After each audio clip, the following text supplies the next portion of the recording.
Hey guys, what's up? This is Uri Peleg, and in this video I'm going to examine when and why we choose to slow play with sets, specifically in position.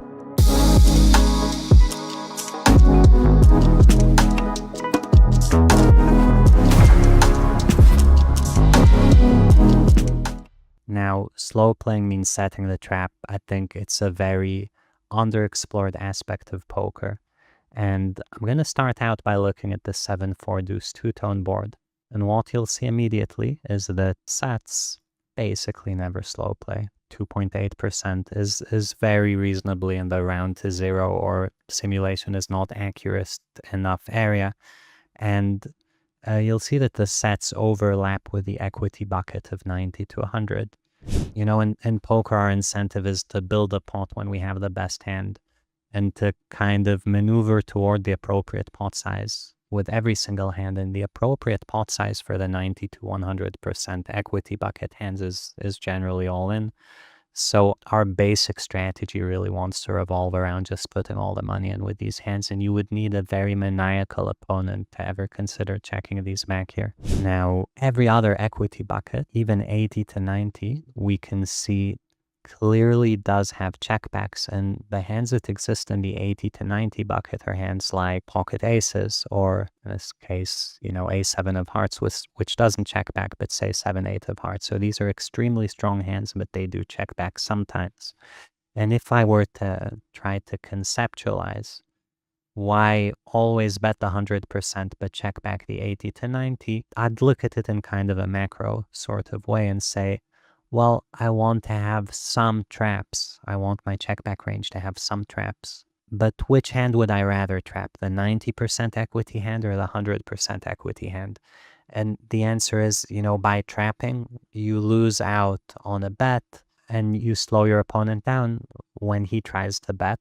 That's generally the goal of trapping. And 80 to 90% is kind of good enough to slow him down. It's not like we're trying to slow him down from putting in money with two pairs. We just want him not to be able to go crazy with one pair. So an overpair is generally good enough. And throwing a set in there is overkill. And since we do want to build a pot with our good hands, aces will function better as a trap than something like sevens, fours, deuces, because it gives up less as a check back. Same goes for something like a combo draw. So combo draws, while they will mostly bet, they definitely have a checkback frequency, still not the very nutted ones, right? So if we're going to trap draws, might as well bet the ones that it's more important for them to get money with and check the ones where it's less important. So when do we check back sets? So first thing I want to look at here is turns, and I'm going to show you guys several different turns and whether or not we check back sets on them. So something like a jack of diamonds turn, sets are still firmly in the driver's seat with regarding to equity. And so if we look at set, it is literally 0% check back. You never check them back. And you can see that after betting all of your 80 to 90, 90 to 100 equity hands, just bet. And you really need something weaker to consider trapping. And something weaker might be something like pocket tens or a7, but generally weaker. But yeah, let's look at some other turns. So we can look at board pairs. On a board pair, like a 7, you would see quads sometimes checking back, which is a bit of a special hand. And sets that make full houses are, again, generally not really checking back here. They're rare hands. They're super strong. You don't need a hand this strong to trap. You can do it with quads. You can do it with trips sometimes, and again, you can just do it with aces, and aces is a very strong hand, so this is a bit overkill in theory, and of course in practice, all of these traps depend on how aggressive your opponent is and how big he bets once you check back. And so inevitably, against most weaker opponents, there is no need to trap at all, but against some very strong, very aggressive players, it might become attractive despite what you see in the simulation. So that's on a board pairing, but I found a very interesting case to be when draws come in. And when draws come in, one of the interesting things that you'll see happening is, first of all, sets start checking, and just, I don't know, I went into the bet 75 line. I think if you go into bet 75, less draws come in for your opponent on a 5. But let's say we go into the bet 33 line, and this is actually quite important for 2 reasons. So bet 33 sets will now actually check back 20% of the time, and they will also be not in the top bucket, but in the middle bucket in terms of equity. But yet they're basically no longer the nuts, and not only are they no longer the nuts, but they also are going to have a bunch of turns like a 6 or an 8 or a 3 or a heart where they're worth a significant amount less, especially the 4 straight cards. And so equity drops, less reason to check, to bet, and suddenly you'll see sets mixing in checkbacks on these straightening cards. And whenever you see something like this mix, I would recommend that you think about your opponent, because a mix just means it's close, and an optimal strategy would have a bit of both. But then if your opponent is too aggro versus a checkback, then trapping is good, and if he's too passive or bets too small, trapping is bad, and you can often tell based on that which one you prefer. So that's on a straight card. And just to make sure, because I didn't notice the bet 33 before, what you'll see is that when you actually see bet flop smaller, we do start slow playing sets, full houses on the 7 turn. Of course, probably not on a jack turn. Jack turn's still the same, but on the 7 turn, suddenly you do. And a lot of the reason for this has to do with range composition. So if we were to bet flop big, our range is already very polar, and so there is much less need to protect the checkback range. Whereas if we bet it small, there's much more need to protect the checkback range. So kind of one of the criteria for trapping the turn is that you actually bet the flop small, and another is either that the board paired, and if the board paired, we suddenly have a region of hands that we want to protect, and if the board paired, boats become a bit special in that they actually want your opponent to improve to hitting a draw or something like that. Now we're going to look at a very different board, but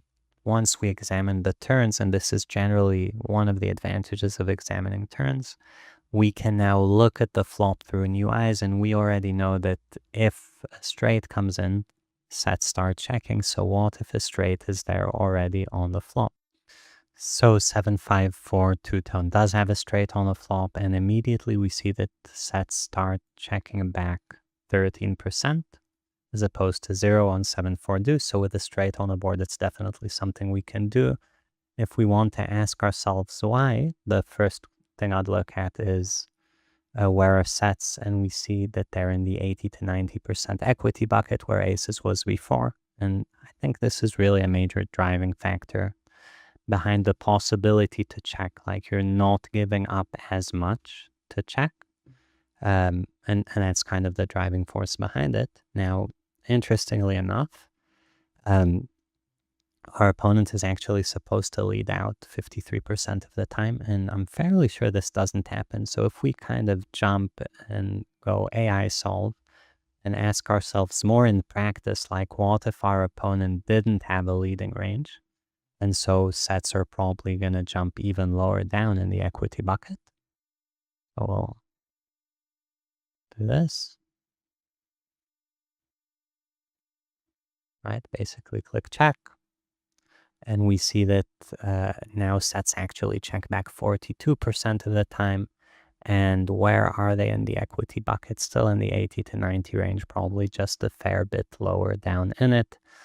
So yeah, definitely checking back sets is a thing. And now I'm going to show you guys what do we do on the turn after we check back our set.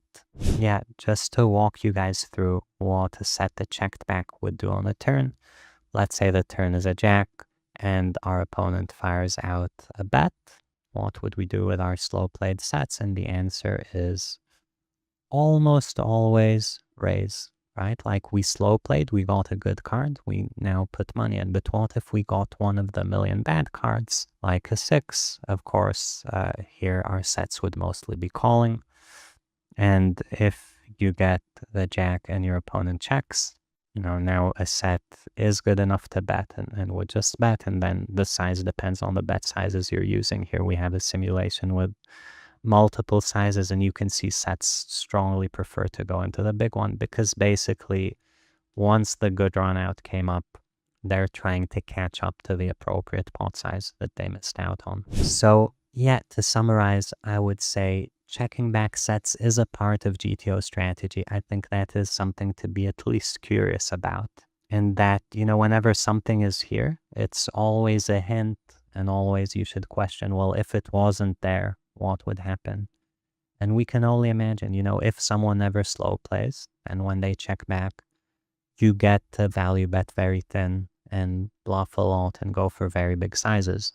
And sets checking back are meant to slow that down, whether it's a set or pocket aces depends on the board texture. But these kind of traps are a part of poker once your opponent becomes aggressive enough, and certainly not necessary against the more passive guys.